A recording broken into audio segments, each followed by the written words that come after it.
నమస్తే welcome to టీవీ6 news సమాచారం మా కర్తవ్యం నేను విజయ్ బులెటిన్ల ముందుగా హెడ్లైన్స్ ఢిల్లీ పర్యటనలో కేసీఆర్ బిజీ నేడు మోడీని కలిసే ఛాన్స్ కొత్త వ్యవసాయ చట్టాలపై ప్రధాని కీలక వ్యాఖ్యలు రైతులకు మేలు చేసేందుకే కొత్త చట్టమన్న మోదీ టీ కాంగ్రెస్ కొత్త సారథిపై ఉత్కంఠ అభిప్రాయ సేకరణలో ఢిల్లీ పెద్దలు జెండా ఏమిటి ఎజెండా ఏమిటి రజనీకాంత్ బర్త్డేలో ఫ్యాన్స్ ఫుల్ జోష్ ఇక డీటెయిల్స్ చూద్దాం తెలంగాణ సీఎం కేసీఆర్ ఢిల్లీ పర్యటన కొనసాగుతోంది. నిన్న ఢిల్లీ చేరుకున్న కేసీఆర్ నేడు ప్రధాని మోదీ, కేంద్ర మంత్రులు నిర్మలా సీతారామన్, నితిన్ గడ్కరీ, నరేంద్ర సింగ్ తోమర్లతో పాటు కేసీఆర్ భేటీ అయ్యే అవకాశం ఉంది.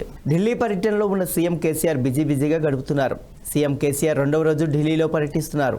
3 రోజుల పర్యటనలో భాగంగా ఢిల్లీ చేరుకున్న సీఎం కేసీఆర్ రాష్ట్రంలో చాలా రోజులుగా అపరిష్కృతంగా ఉన్న సమస్యల పరిష్కారం కోసం సంబంధిత శాఖల మంత్రులను కలుస్తున్నారు. మొదటి రోజు కేంద్ర జలశక్తి కేంద్ర గజేంద్ర సింగ్ షెకావత్, కేంద్ర హోంశాఖ మంత్రి అమిత్ షాను కలిశారు. రాష్ట్రానికి సంబంధించిన సమస్యలను ఈ భేటీలో చర్చించారు. గజేంద్ర సింగ్ షెకావత్తో సమావేశమై నీటి ప్రాజెక్టులు, నదీ జలాల వినియోగానికి సంబంధించిన అంశాలపై ఆయనతో సుదీర్ఘంగా చర్చించారు. ఇక ఇవాళ ప్రధాని మోదీతో పాటు కేంద్ర మంత్రులు నిర్మలా సీతారామన్, నితిన్ గడ్కరీ, నరేంద్ర సింగ్ తోమర్లతో కేసీఆర్ భేటీ అయ్యే అవకాశం ఉంది. విభజన హామీలతో పాటు రాష్ట్రానికి సంబంధించిన అంశాలను ప్రధానితో చర్చించనున్నారు సీఎం కేసీఆర్. కేంద్ర రహదారుల శాఖ మంత్రి నితిన్ గడ్కరీ, పౌర విమానయాన శాఖ మంత్రి హర్దీప్ సింగ్ పూరిని కూడా కలవనున్నట్లు సమాచారం.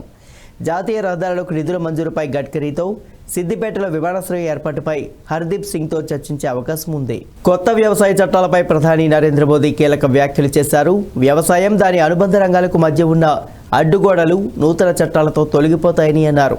కొత్త చట్టాలతో రైతులు కొత్త అవకాశాలు, మార్కెట్లు, ప్రత్యామ్నాయాలు అందిపుచ్చుకోవచ్చని అన్నారు మోదీ. రైతుల జీవితాలను సుభిక్షంగా మార్చేందుకే కొత్త చట్టాలు తీసుకువచ్చామని ప్రధాని మోదీ పేర్కొన్నారు. हर स्टेक होल्डर की भागीदारी बढ़ाने के लिए काम हो रहा है.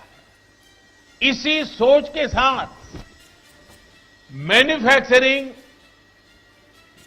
से एमएसएमई तक, एग्रीकल्चर से लेकर इंफ्रास्ट्रक्चर तक, टेक इंडस्ट्री से टैक्सेशन तक, रियल एस्टेट से रेगुलेटरी ईजिंग तक चौतरफा रिफॉर्म किए गए हैं.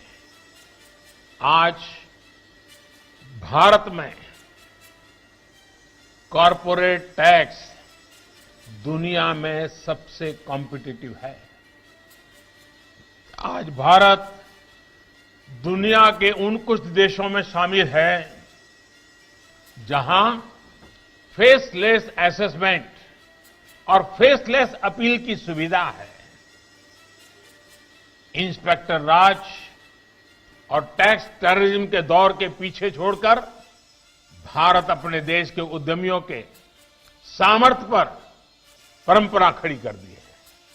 देश में लॉजिस्टिक को कॉम्पिटिटिव बनाने के लिए मल्टी मॉडल कनेक्टिविटी पर फोकस किया जा रहा है. साथियों, एक वाइब्रेंट इकोनॉमी में जब एक सेक्टर ग्रो करता है तो उसका सीधा प्रभाव दूसरे सेक्टरों पर भी होता है. लेकिन आप कल्पना कर सकते हैं कि अगर एक इंडस्ट्री से दूसरे के बीच में बेवजह की दीवारें खड़ी कर दी जाए तो क्या होगा? तब कोई इंडस्ट्री उतनी तेजी से ग्रो नहीं कर पाएगी जितनी की उसमें ताकत है, जिसका तो करना चाहिए. एक इंडस्ट्री किसी तरह ग्रो भी करेगी तो उसका प्रभाव दूसरे सेक्टर पर भी कभी नहीं पड़ेगा. अलग अलग सेक्टर्स में इस दीवार ने देश की अर्थव्यवस्था का बहुत नुकसान किया है, सामान्य मानवीय का नुकसान किया है. अब देश में जो रिफॉर्म हो रहे हैं वो इन दीवारों को हटाने का काम कर रहे हैं. अभी हाल ही में जो एग्रीकल्चर रिफॉर्म्स हुए हैं वो इसी తెలంగాణలో కాంగ్రెస్ పరిస్థితి నానాటికి దిగజారుతున్న నేపథ్యంలో కొత్త పీసీసీ అధ్యక్షుడి ఎంపిక ఆ పార్టీకి కీలకం కానుంది. తెలంగాణ కాంగ్రెస్కు కొత్త బాస్ ఎవరిని నియమిస్తారనే అంశం రాజకీయ వర్గాల్లో సర్వత్రా ఆసక్తి కలిగిస్తోంది. ఇప్పటికే ఈ విషయంలో అభిప్రాయ సేకరణ చేపట్టిన రాష్ట్ర వ్యవహారాల ఇన్ఛార్జ్ అందరినీ అభిప్రాయాలతో హస్తినాకు వెళ్లనున్నారు. అక్కడ అధిష్టాన పెద్దలతో మరోసారి చర్చించి టీపీసీసీ అధ్యక్షుడిని ప్రకటించనున్నారు. ఎవరు టీపీసీసీ అధ్యక్షుడు? ఇప్పుడు ఇదే రాజకీయ వర్గాల్లో ఆసక్తి రేపుతోంది. కొత్త అధ్యక్షుడు ఎంపికపై చేపట్టిన అభిప్రాయ సేకరణ కొనసాగుతోంది. రాష్ట్ర కాంగ్రెస్ వ్యవహారాల ఇన్ఛార్జ్ మాణికం ఠాగూర్ హైదరాబాద్లోనే మకాం వేసి రాష్ట్ర కాంగ్రెస్ కీలక నేతలతో చర్చలు జరుపుతూ నేతల అభిప్రాయాలు, సూచనలు తీసుకుంటున్నారు. అలాగే జిల్లా కాంగ్రెస్ అధ్యక్షులు, పార్టీ ప్రధాన కార్యదర్శుల అభిప్రాయాలను తీసుకుంటున్నారు. ఇక ఇదివరకు ఎన్నికల్లో పోటీ చేసిన ఎమ్మెల్యే అభ్యర్థులు, ఎమ్మెల్సీలు, ఏఐసీసీ కార్యదర్శులతో భేటీ అయ్యారు మణికం. ఇక అభిప్రాయ సేకరణ పూర్తయిన తరువాత నేతల అభిప్రాయాలను ఢిల్లీ పెద్దలకు వివరించి ఫైనల్గా తెలంగాణ ప్రదేశ్ కాంగ్రెస్ కమిటీకి కొత్త బాస్ను నియమించనున్నారు. ఈ నెలాఖరు నాటికి తెలంగాణ కాంగ్రెస్కు కొత్త బాస్ను ప్రకటించే అవకాశం ఉందని గాంధీ భవన్ వర్గాలు అంటున్నాయి. ఇదే సమయంలో ఆల్రెడీ టీపీసీసీ అధ్యక్షుడి ఎంపిక జరిగిపోయిందని అధిష్టానం రేవంత్ రెడ్డి పేరును ఖరారు చేసినట్లు సమాచారం. అయితే కాంగ్రెస్ సీనియర్లు రేవంత్ అభ్యర్థిత్వాన్ని తీవ్రంగా వ్యతిరేకిస్తూ ఉండడంతో అధిష్టానం వెనక్కి తగ్గి అభిప్రాయ సేకరణ చేపట్టినట్లు కొంతమంది చెబుతున్నారు. ప్రస్తుత పరిస్థితుల్లో ఆచితూచి అడుగు వేయాల్సి ఉండడంతో కాంగ్రెస్ అధిష్టానం దూకుడుగా కాకుండా కొంత సంయమనం పాటిస్తూ ముందుకు వెళ్తుందని పేర్కొంటున్నారు. అందుకే కొత్తగా అభిప్రాయ సేకరణ చేపట్టిందని అంటున్నారు. అయితే టీపీసీసీ రైసు గుర్రాల జాబితాలో ప్రధానంగా రేవంత్, కోమటిరెడ్డి, శ్రీధర్ బాబుల పేర్లను కాంగ్రెస్ అధిష్టానం పరిశీలిస్తున్నట్లు తెలుస్తోంది. ఈ ముగ్గురులోనే ఒకరికి టీపీసీసీ దక్కే అవకాశమూ కనిపిస్తోంది. అయితే కాంగ్రెస్ బీసీ నేతలు విహెచ్, పొన్నాల మాత్రం ఎప్పుడు రెడ్లకే పీసీసీ పగ్గాలు అప్పగిస్తారా? ఈసారి బీసీలకు అవకాశం ఇవ్వాలని కోరినట్లు తెలుస్తోంది. చూడాలి, కేసీఆర్పై యుద్ధానికి దిగిన రేవంత్కు పీసీసీ బాధ్యతలు అప్పగిస్తుందా అధిష్టానం, లేక సీనియర్ల ఒత్తిడికి తలొగ్గి సీనియర్లలో ఒకరికి పదవిని కట్టబడుతుందా అనేది. సీఎం కేసీఆర్ ఢిల్లీ పర్యటన వెనుక రహస్యమేంటి అని కాంగ్రెస్ సీనియర్ నేత మధు యాష్కి ప్రశ్నించారు. సిబిఐ, ఈడీ కేసులకు భయపడే కేసీఆర్ ఢిల్లీకి వెళ్తున్నారా అంటూ అనుమానం వ్యక్తం చేశారు. కేసీఆర్ లేకపోతే తెలంగాణ లేదు అనడం తెలంగాణలో నడుస్తున్న స్వార్థ రాజకీయాలకు నిదర్శనమని విమర్శించారు. బీజేపీ, టీఆర్ఎస్ మోసాలను ప్రజలు గ్రహించాలని విజ్ఞప్తి చేశారు మధు యాష్కి. వాళ్ళు అదే 2 బెడ్రూమ్ల ఇల్లు, 8 లక్షల పైన లబ్ధిదారులు ఉన్నారు. జిహెచ్ఎంసీలనే 2 లక్షల పైన లబ్ధిదారులు ఉన్నారు. వీళ్ళకి ఎప్పుడు ఇస్తావో చెప్పాలా?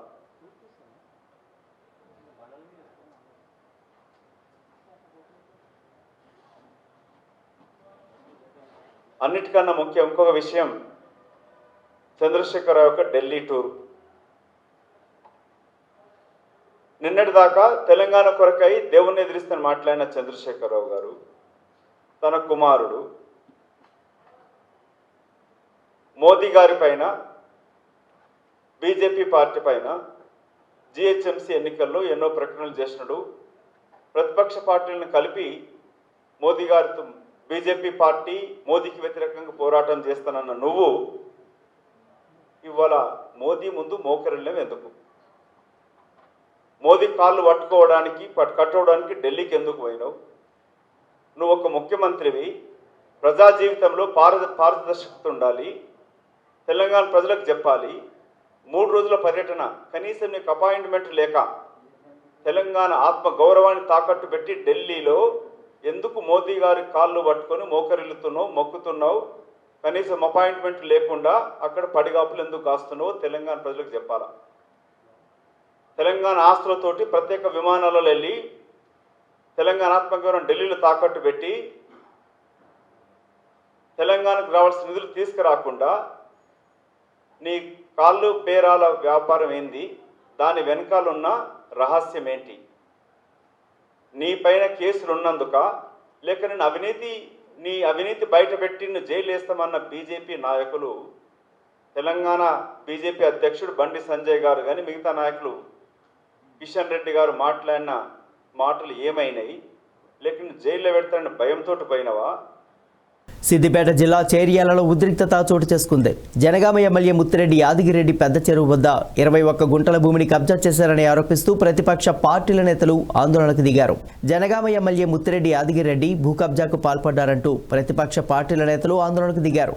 ఒక దశలో రెచ్చిపోయిన ఆందోళనకారులు చెరువు వద్ద నిర్మించిన ప్రహరీ గోడను కూల్చివేశారు. కాంగ్రెస్, బీజేపీ, సిపిఐ, సిపిఎం నేతలు చుట్టూ ఉన్న గోడలను కూల్చారు.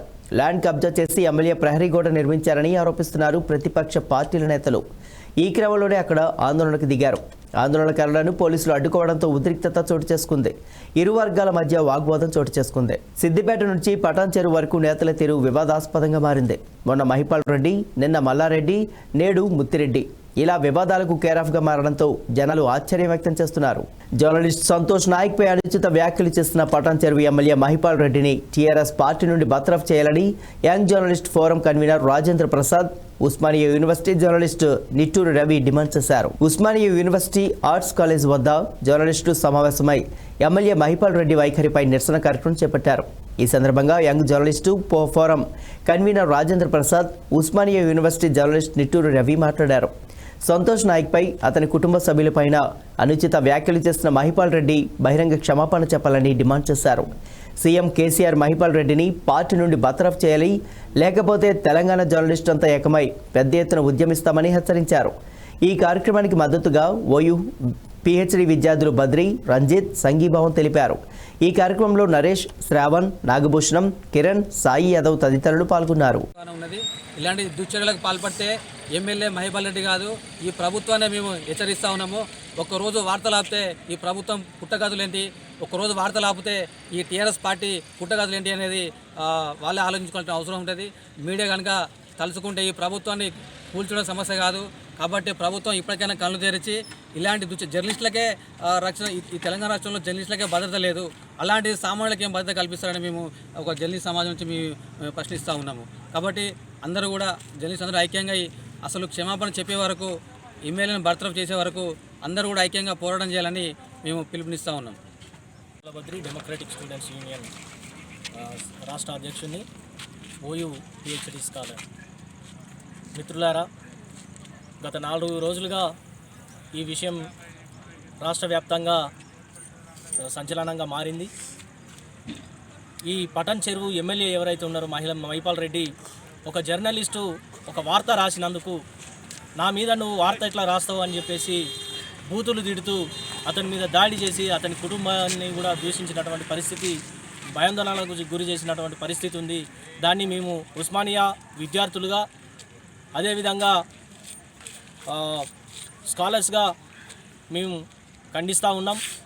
ఇది ఒక జర్నలిస్టు మీద దాడి కాదు, ఇది యావత్ ఒక పత్రికా స్వేచ్ఛ మీద, మీడియా మీద, జర్నలిస్టులు అందరి మీద భావ ప్రకటన స్వేచ్ఛ మీద దాడిగా మేము దీన్ని చెప్తా ఉన్నాము.